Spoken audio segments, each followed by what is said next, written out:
औज़ुबिल्लाहि मिनश्शैतानिर्रजीम बिस्मिल्लाहिर्रहमानिर्रहीम। मैं हूं ज़हर अहमद ख़ान और आप देख रहे हैं अबलाग टीवी। इस वक्त सुप्रीम कोर्ट ने तारीख साज फैसला दे दिया है। उसने डिप्टी स्पीकर की रूलिंग को कल अदम करार दिया। साथ ही वज़ीर आज़म और कौमी असम्बली को बहाल कर दिया गया।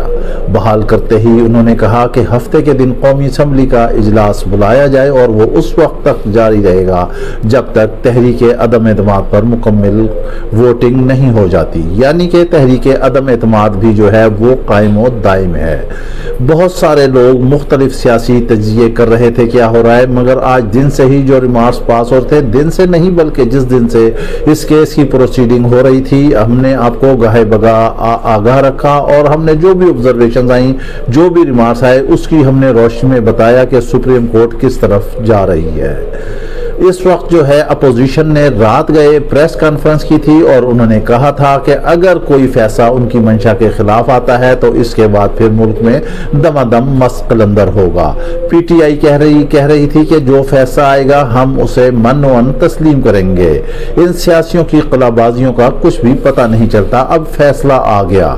अब उस फैसले को गवर्नर सिंध इमरान इस्माइल, साबिक वजीर इत्तलात, अब तो बल्कि अगर ये बहाल हो गए हैं तो मौजूदा ही वजीर इत्तलात फवाद चौधरी जो हैं वो इस फैसले को बदकिस्मत करार दे रहे हैं। उन्होंने कहा कि अवाम की आवाज को सुना नहीं गया।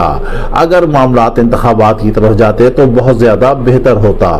कप्तान भी कह रहा था पहले अपोजिशन शोर मचा रही थी कि वो इंतखाबात का ऐलान करें। अब जब इंतखाबात का ऐलान कर दिया तो वो अदालत में क्यों गए। अब मसला ये है आईनी कि अब हफ्ते को इजलास होता है तो कौन चेयर करेगा। क्या पीटीआई कासिम सूरी को दोबारा बिठा देगी या असद कैसर आके बैठेंगे, या जैसे अगर उनकी रूलिंग गैर आईनी करार दी गई है तो क्या वो अब इजलास की सदारत नहीं कर सकते। ये एक बड़ा सवाल है। अगर उस दिन फिर पीपल्स पार्टी कासिम सूरी को सीट पर बुरा जमा कर देती है और इसमें फिर कोई ना कोई नए सरप्राइज आ जाते हैं, क्योंकि कप्तान ने अब उनकी टीम ने ये कह रही है कि ये 2 दिन जो है इंतहाई बड़े बड़े सरप्राइज आएंगे।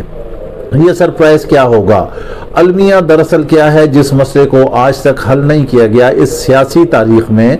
अलमिया ये है कि जो हार्स ट्रेडिंग हुई, जो फ्लोर क्रॉसिंग हुई, जो बिके, जिन्होंने खरीदा वो वहीं कायम है। तहरीक अदम एतमाद पेश होगी, वो हार्स ट्रेडिंग के मामला जो हैं उसी तरह चलते रहेंगे और वफादारियां उसी तरह फरोख्त होकर हुकूमत जो है वो टापल हो जाएगी और अगले 1.5 साल में ये हुकूमत कायम हो जाएगी। जाहिर है अगर बज़ाहिर तौर पे देखा जाए तो आने वाले दिनों में हफ्ते के बाद जो है इस मुल्क के वजीर आजम शहबाज शरीफ होंगे। शहबाज शरीफ वजारत उज़्मा पे तो बैठ जाएंगे, उन्होंने अचकन भी सिलवा ली है। जाहिर है सदर का मसला रहेगा, फजल रहमान आएंगे या जरदारी आएंगे, वो भी फैसला होगा। पंजाब की असम्बली के भी मामला देखने, जो निजी होटल में इजलास हुआ उसमें हमजा शहबाज ने अपनी अक्सरियत जो है वो शो कर दी है कि वो अक्सरियत पे हैं। मरियम नवाज भी जो है फरते जज्बात से रो पड़ी के जाहिर है उनके भाई ने बहुत बड़ी अक्सरियत ली थी, मगर उसकी कानूनी और आईनी हैसियत कोई भी अभी तक सामने नहीं आई है, क्योंकि हो भी नहीं सकती, क्योंकि वो एक निजी होटल में इजलास बुलाया गया था। अब यहाँ पर क्या होगा। अब यहाँ पर ये होगा कि सांझे की हांडी जो है चौराहे में फूटेगी, ये दाल जो है जूतियों में बटेगी। हमारा सवाल यहाँ ये है कि हफ्ते के दिन नई हुकूमत आ जाती है, तहरीक अदम एतमाद कामयाब हो जाती है, अपोजिशन को जिम्मेदारियां मिलना शुरू हो जाती हैं, तो क्या अवाम को 100 रुपये लीटर, 50 रुपये लीटर, 60 रुपये लीटर तेल मिलेगा। क्या अवाम के लिए बिजली सस्ती हो जाएगी, क्या अशियाई खुर्दोनोश सस्ती हो जाएंगी। ये बुनियादी सवालात हैं। अवाम को इससे क्या गर्ज है कि इमरान खान आए या शहबाज शरीफ आए या आसिफ जरदारी आए। अवाम को तो कुर्बानी का बकरा ही बनाया गया है। जब कुछ नहीं इन सियासतदानों को नजर आता तो उस वक्त इन्हें अवाम की अदालत नजर आ जाती है, क्योंकि फजल रहमान ने कहा कि सुप्रीम कोर्ट का फैसला वो सिर्फ हमारे लिए काफी नहीं है, हम अवाम की अदालत में जाएंगे। इस वक्त तो बड़ा अवाम याद आ जाता है, मगर जब अनाने इख्तिदार में चले जाते हैं तो ये अवाम उन्हें दहशतगर्द की तौर पर नजर आना शुरू हो जाते हैं कि अवाम से मिलेंगे तो पता नहीं इनकी लाइफ को थ्रेट होगा।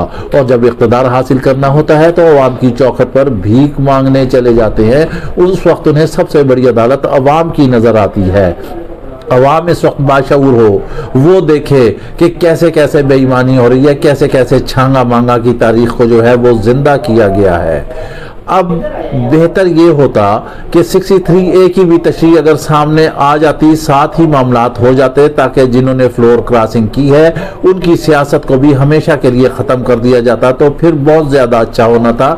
जहां सुप्रीम कोर्ट ने ये एक तारीख साज फैसला दिया है, अगर इस फैसले इसकी तशरीह भी कर देते 63A की तो बहुत ही अच्छा होता, बल्कि बहुत बेहतरीन होना था।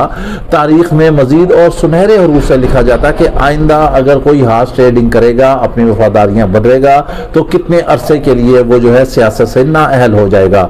हमारे ख्याल में तो हमने पहले भी कहा था कि सारी उम्र के लिए नाअहल होना चाहिए, ताकि ये सियासी दुकानदारी बंद हो। कहीं दुनिया में ऐसे हार्स ट्रेडिंग नहीं होती जैसे हमारे यहाँ हार्स ट्रेडिंग होती है। अब ये मुबैना तौर पर हुई है, सही हुई है, गलत हुई है, ये तो वक्त ही बताएगा, लेकिन ये हुआ जुल्म है। ये भी तो जमहूरियत के मुनाफी है कि हार्स ट्रेडिंग के तहत हुकूमत कायम की जाए और फिर हुकूमत जो है वो दरमियान में ऐसे ही लटकती नजर आएगी, ना उनके पैसे होंगे ना उनके पैसे होंगे। ये 1.5 साल इनके लिए निकालना बहुत मुश्किल हो जाएगा। और एक बात और हम आपको यहाँ पे अजबर करा देते हैं कि कोई पता नहीं है कि हफ्ते के दिन क्या एक ऐसा अचानक अचंभे वाला सरप्राइज आ जाए। जैसे कि कौमी असम्बली में जब तहरीक अदम एतमाद पेश हुई थी, गवर्नमेंट ने सरप्राइज दिया, चाहे वो आईनी था या गैर आईनी था, लेकिन शहबाज शरीफ दांतों में उंगली दबाकर बैठे के बैठे रह गए कि ये क्या हो गया है। वहां वो क्या सोच कर आए थे और यहाँ क्या हो गया। लिहाजा हफ्ते को भी देखें, कप्तान ने कहा है कि उसने देने हैं सरप्राइज। उसने अपनी टीम का इजलास तलब कर लिया है, इस वक्त उनका इजलास होने जा रहा है, उसमें मामला तय करेंगे सारे पीटीआई के। अब इसमें क्या मुतवक्का चीजें हो सकती हैं? क्या पीटीआई वाले सारे इज्तिमाई तौर पर इस्तीफे दे देंगे? क्या वजीर आजम अगर अदम एतमाद में कुछ और ऐसी चीज अनहोनी होती है तो इमरजेंसी लगा देंगे? या फिर क्या होगा इसमें? अपोजिशन आएगी तो उनके कितने वज़रा होंगे, उनकी कैबिनेट कैसे होगी, वो कैसे डिमांडें पूरी करेंगे? जो MQM कहती है कि हमने पीपल्स पार्टी से इतना लिया है जितना आज तक माजी में किसी जमात से नहीं लिया। अब आने वाले वक्त में हम देखते हैं कि अपोजिशन कैसे गवर्नमेंट को आगे रन करती है। असल मसला जो है हुकूमत अवाम को रिलीफ देना है, मुल्क में महंगाई को कंट्रोल करना है, IMF के चुंगल से निकलना है, FATF के चुंगल से निकलना है, बेहतरीन बजट पास करना है। लेकिन शहबाज शरीफ पहले ही कह चुके हैं कि वो ऐसा नहीं कर सकते कि पेट्रोल सस्ता करें, बिजली सस्ता करें। फिर अवाम को क्या चाहिए? सियासतदान जाए भाड़ में, इनकी हुकूमत हो या ना हो, अवाम को तो कुर्बानी का बकरा ही बनाए रखते हैं। ये एक म्यूजिकल चेयर का खेल था जो अब इख्तिताम की तरफ रवां दवा है। हफ्ते तक इंतजार करें और उसके बाद इंशाल्लाह फिर हम आपको बताएंगे कि अब कैसे जूतियों में दाल बट रही है।